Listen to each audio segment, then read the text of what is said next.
Salut tout le monde, c'est Maestro, j'espère que vous allez bien ce mercredi 23 septembre, que vous êtes bien réveillés. Il y a plus en plus de gens qui regardent cet édito, ça me fait super plaisir. Juste avant l'actu, voici le résultat du petit jeu de l'épisode 26. Ce joueur correspondait donc à une fusion de Ronaldo et Mitroglou. Bravo à Romuald Foual qui l'a trouvé en premier. Il y aura un autre jeu dans cet épisode. Et pour ce qui concerne l'actu footballistique, il y a eu beaucoup d'officialisation. Et oui, ça y est, c'est enfin officiel. Arturo Vidal a signé à l'Inter Milan. Il devient donc enfin un Nerazzurro, sachant qu'il s'est engagé pour un contrat de 2 ans plus une année en option. C'est officiel également, Semedo a rejoint Wolverhampton. Il s'agit d'un transfert de 35 millions d'euros pour le Barça et encore un nouveau portugais pour les Wolves. Ce n'est pas encore officiel cette fois, mais ça va pas tarder puisque l'accord est total. Luis Suarez va s'engager avec l'Atlético Madrid selon Fabrizio Romano. Il ne s'agit pas d'un transfert gratuit, les Colchoneros vont bien payer une indemnisation au Barça qui n'est pas encore sortie. C'est officiel, Sam Lammers, le jeune attaquant du PSG, a quitté son club pour s'engager 5 ans du côté de l'Atalanta. L'opération qui a coûté 10 millions d'euros aux Italiens. Encore une officialisation, Alexander Sorloth s'est engagé avec Leipzig en provenance de Crystal Palace. Il a signé jusqu'en 2025 et a coûté 22 millions d'euros aux Allemands. Il aura donc la lourde tâche de remplacer Werner en attaque, qui sera vraiment pas simple. On enchaîne avec Morata qui a bien signé à la Juve. Il s'agit donc d'un prêt payant de 9 millions d'euros comme c'était annoncé et d'une option d'achat de 45 millions d'euros. Et enfin Leeds qui va encore faire un bon coup dans ce mercato puisque selon Marca, Diego Llorente va signer en Première Ligue pour 25 millions d'euros, sachant que Monaco était aussi intéressé par le défenseur formé au Real Madrid. On passe aux autres rumeurs du mercato et notamment ces différentes infos sur les éventuelles recrues pour l'OM. Il y en a eu beaucoup, il y en a beaucoup qui se contredisent aussi. Concernant Luis Enrique, on fait le point sur la situation. On a des infos du coup différentes puisque selon RMC, le joueur n'a pas encore pris son avion pour certaines raisons administratives qui sont liées au Covid-19, mais le transfert aura quand même lieu dans les prochains jours selon Mohamed Bouafsi, alors que d'autres médias comme l'équipe affirment qu'il n'y a pas d'accord entre l'OM et Botafogo. La somme de 10 millions d'euros serait jugée trop basse pour le Brésilien, donc du coup c'est difficile de se faire un avis ici, mais j'ai plus tendance à croire RMC sur ce coup.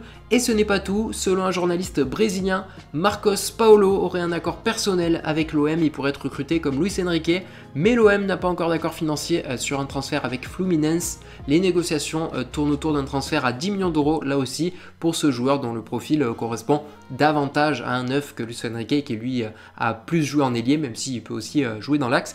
Donc possiblement il y a certains médias qui ont parlé de 2 recrues pour l'OM. C'est possible parce que Marcos Paulo a aussi la nationalité portugaise, il est brésilien et portugais. Du coup ce n'est pas un problème parce que vous savez qu'il y a cette limite au niveau des Brésiliens qu'on peut recruter en Europe. C'est une information de l'équipe, le SCO d'Angers est en discussion depuis plusieurs semaines avec Sofiane Bouffal en manque de temps de jeu à Southampton. L'opération ne coûterait pas très cher au club français vu qu'il lui reste 1 an de contrat, mais le Betis est aussi sur le coup.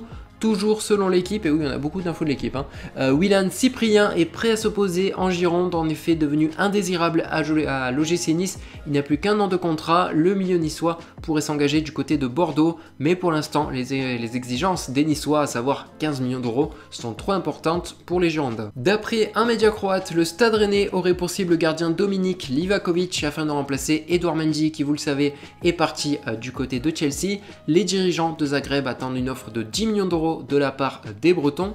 Selon les informations du média AD, le jeune latéral droit de 19 ans, Serginho Dest, serait très proche du Bayern qui a fait une offre de 25 millions d'euros incluant des bonus.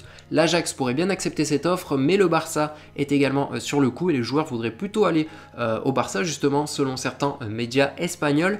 Et justement, même si Koeman préférait Dest, un autre joueur intéresse les Blaugrana et serait donc l'alternative au joueur néerlandais. Il s'agit de Max Aarons qui, selon Sport, aurait déjà convenu d'un contrat de 5 ans avec le Barça, mais il manque toujours un accord avec Norwich pour le transfert. Et enfin, des nouvelles de Dani Alves puisque selon Goal, l'ancien parisien voudrait rompre son contrat avec Sao Paulo pour revenir en Europe et plus particulièrement en Angleterre puisque aujourd'hui âgé de 37 ans, il voudrait découvrir le football anglais. Et juste avant du coup de passer au reste de l'actu footballistique, voici le fameux mélange de joueurs. Du coup pour ceux qui ne savent pas, le but est de trouver quels sont les deux joueurs qui ont été fusionnés pour créer celui que vous voyez à l'écran. N'hésitez pas à faire pause pour trouver. On passe donc au reste de l'actu footballistique, des petites choses à vous dire. Nouvel élément déjà dans l'affaire Alvaro Neymar, mais cette fois qui inclut un troisième joueur puisque selon un média espagnol, l'OM disposerait d'images qui prouveraient que Neymar aurait proféré des insultes racistes envers Sakai durant le classique en disant, je cite, chinois de merde.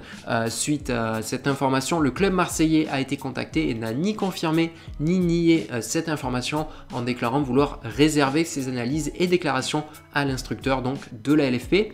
Autre info cette fois sur Luis Suarez qui, vous le savez, devait passer un examen italien pour obtenir la nationalité italienne et donc signer à la Juve par la suite. Alors non seulement il n'aura finalement pas signé chez les Bianconeri, vous le savez, mais en plus il aurait triché à cet examen puisqu'il aurait eu les réponses à l'avance et il y a même des conversations téléphoniques qui ont fuité dans lesquelles l'examinateur dit que Suarez est incapable d'aligner deux mots d'italien. Bon, ça n'aura pas eu de conséquences au final, mais c'est une situation très cocasse pour l'Uruguayen. Et une autre information cocasse nous est parvenue hier concernant la Serie A, puisque la Roma a été sanctionnée d'une défaite 3-0 face à l'Hellas Vérone. Enfin pour eux c'est pas drôle, alors qu'ils avaient fait 0-0 ce week-end. La raison était un petit peu stupide pour les Romains puisqu'ils avaient fait une erreur d'enregistrement concernant Amadou Diawara. Il n'était donc pas en droit de disputer cette rencontre. Et c'est donc la fin de cet édito. Merci à tous pour votre soutien qui est vraiment incroyable. Je vous souhaite à tous une très bonne journée et je vous retrouve à 16 h pour une vidéo qui, je pense, va vous plaire. C'était Maestro, ciao. When I get angry, I just do it more. Then they hate and now answer the door.